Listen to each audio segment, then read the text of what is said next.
15ই আগস্টে সারা বাংলাদেশে যেসব ঘটনা ঘটছে, বিশেষ করে ঢাকাতে আমরা দেখছি যে যেহেতু দিনটা হচ্ছে গিয়ে বাংলাদেশের, আমরা ছোট সময় থেকে জানি যে 15ই আগস্ট হচ্ছে বাংলাদেশের শোক দিবস। শোক দিবস রাষ্ট্রীয়ভাবে পালন হইল না। শোক দিবস যদি কোনো একটা দল তারা বা কোনো একটা দলের সমর্থক বা নেতাকর্মীরা পালন করতে চায়, তাহলে হচ্ছে রাষ্ট্রের সমস্যা তো না।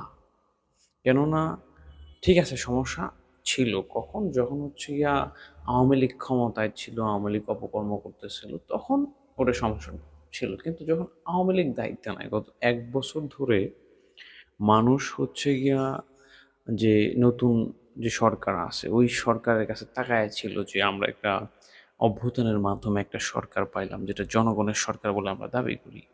তো এই সরকার নিশ্চয়ই এমন কিছু করবে বা এমনভাবে হচ্ছে গিয়া তাদের আহ, পরিবর্তন আনবে, কাজকর্ম করবে, যেটাতে মানুষ সন্তুষ্ট হবে, মানুষ বলবে যে না, আমরা তো পরিবর্তন পাইছি, যেটা ভালো হয়েছে। কিন্তু গত ১ বছরে আমরা এমন কোনো একটা সেক্টর বা এমন কোনো একটা খাতের দিকে তাকায় বলতে পারবো না যে এই জায়গাতে সরকার হচ্ছে গিয়া ভালো কিছু করছে, যে জন্য আমরা আলহামদুলিল্লাহ, গত সরকার খারাপ ছিল, এই সরকার আলহামদুলিল্লাহ অনেক ভালো করতেছে, এরকম কোনো সিচুয়েশন আমরা নাই। বরঞ্চ আমরা দেখছি যে গত ১ বছরে যেই পরিমাণ হত্যাকাণ্ড হয়েছে, এমনকি বিভিন্ন জায়গাতে মব করে, মব মানে হচ্ছে এখন আমার কাছে ২০-২৫ জন পোলাপান আছে আমার সাথে, আমার একজনকে পছন্দ না, আমি তারিখে ধরে বললাম তুই আওয়ামী লীগ, বা হচ্ছে তুই যেই দল ফর্মে নাই বা যেই দল এখন প্যাচে আছে ওর নাম দিয়ে বললাম যে তোরে পিঠে মাইরে ফেললাম। তো এইরকম ঘটনার সরকার বরঞ্চ উৎসাহিত করছে, তো গেল একটা। এছাড়া আরও যে আইন শৃঙ্খলা আছে বাংলাদেশে, এখন প্রতিদিনই হচ্ছে পত্রিকা খুললে ওইখানে ট্রিপল মার্ডার, ওইখানে হচ্ছে গিয়া পাথর দিয়ে থেতায় মাইরা ফেলছে, ওইখানে হচ্ছে ব্যাগে বইরা হয়ে গেছে, মানে ভয়ঙ্কর অবস্থা। তো এ তো গেল হচ্ছে গিয়া নিরাপত্তার অবস্থা। দুর্নীতি টুর্নীতির অবস্থা যদি আমরা দেখি, এই যে আসিফ মাহমুদ সজীব ভুঁইয়া, যিনি সরকারের বর্তমানে উপদেষ্টার মধ্যে আছেন, ক্রিয়া উপদেষ্টা, তো ওনার ব্যাপারে যেসব আলোচনা হচ্ছে, উনার ব্যাপারে বলা হচ্ছে যে উনি চাঁদাবাদের সাথে সম্পৃক্ত। এক তার যে এনসিপির এক সদস্য বলতেছে যে উনি হচ্ছে গিয়া ওই যে গুলশানে যে চাঁদাবাদ হয়েছে ওটার হচ্ছে মানে মেইন গডফাদার। তো উনি এখানে কোনো সদুত্তর দিতে পারতেছেন না। উনি বলতেছেন আমি তো রাতের বেলা ওখানে যাই, আঁশ খাইতে, এই সেই ভংচং। এছাড়া তার আরও কিছু যদি আমরা শুরু থেকে যদি দেখি, সেই শুরু থেকে যখন নিয়োগ পাইছে তখনই সে হচ্ছে ৳২,০০,০০০ কম্বল দিতে গিয়ে ৳৪,০০,০০০ হেলিকপ্টারে ৫-৬ জায়গায় গিয়ে ব্যয় করছে। তারপর হচ্ছে গিয়ে তার মানে কি হয়, পুকুর পরিষ্কার করতে গেলে তারা হচ্ছে রেড কার্পেট দিতে হয়।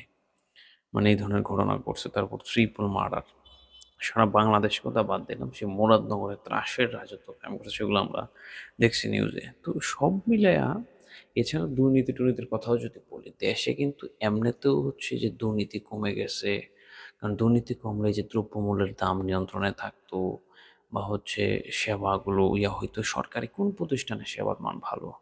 দেখা গেছে যে এই গভর্নমেন্ট আসার পরে বলছে যে ওই যে প্রবাসীদেরকে সুযোগ সুবিধা বাড়ায় দিবে। কোন ক্ষেত্রে প্রবাসীদেরকে সুযোগ সুবিধা বাড়ানো হয়েছে? কোনো ক্ষেত্রেই না। এগুলো জাস্ট মূলা ঝুলানো। যারে সামনে মূলা ঝুলাইলে হচ্ছে লাভ আছে, ওগুলো হচ্ছে মূলা ঝুলানো। তো সব মিলে দেশের যে কন্ডিশন, গত ১ বছরের আগের সরকার আমি খারাপ মনে করলাম বা ধরলাম। কিন্তু এই সরকার তো ভালো কিছু করবে। তো এই সরকার যে ১৫ই আগস্টের শোক দিবস নিয়ে যে হচ্ছে গিয়া রাষ্ট্রীয়ভাবে বলতেছে যে এটা করা যাবে না, করলে বাধা দেওয়া হবে। এইটা হচ্ছে গিয়া সরকারের একটা চালাকি। যেন মানুষের হচ্ছে নজর হচ্ছে ঘুরে যায় অন্যদিকে। মানুষ যেন মূল সমস্যা থেকে নজর ঘুরায় রাখে। সেইজন্য হচ্ছে গিয়ে ওই যে ১৫ই আগস্টে যদি কেউ গিয়ে ফুল দেয়, রাষ্ট্রের যে একটা রিক্শাওয়ালা, যে একজন দিনমজুর, যে একজন সাধারণ মানুষ, তার কি সমস্যা? বরঞ্চ এইখানে যে হাজার, হাজার পুলিশ মোতায়েন করে বা হচ্ছে গিয়া মানে টাকা ব্যয় করা হচ্ছে, তাইলেই মানুষের ক্ষতি হচ্ছে। তো সব মিলাইয়া ১৫ই আগস্ট কোনো বিষয় না। এখানে কেউ যদি তার মনে করে যে আমার কাছে হচ্ছে শেখ মুজিব বা জিয়াউর রহমান বা অন্য কোনো নেতা শ্রদ্ধার পাত্র, তার কবরের কাছে গিয়ে সে জিয়ারত করতে পারে, তার ব্যক্তিগত ব্যাপার। রাষ্ট্র কখনো এটা বাধা দিতে পারে না। রাষ্ট্র বরঞ্চ তার নিরাপত্তা নিশ্চিত করবে। কিন্তু রাষ্ট্র যদি এখানে অন্য কোনো ইস্যু তৈরি করে, তার মানে বোঝা যায় যে এখানে রাষ্ট্র চাইছে আ অন্য কোনো ইস্যু ঢাকতে। তো এই বিষয়টা হচ্ছে আমাদের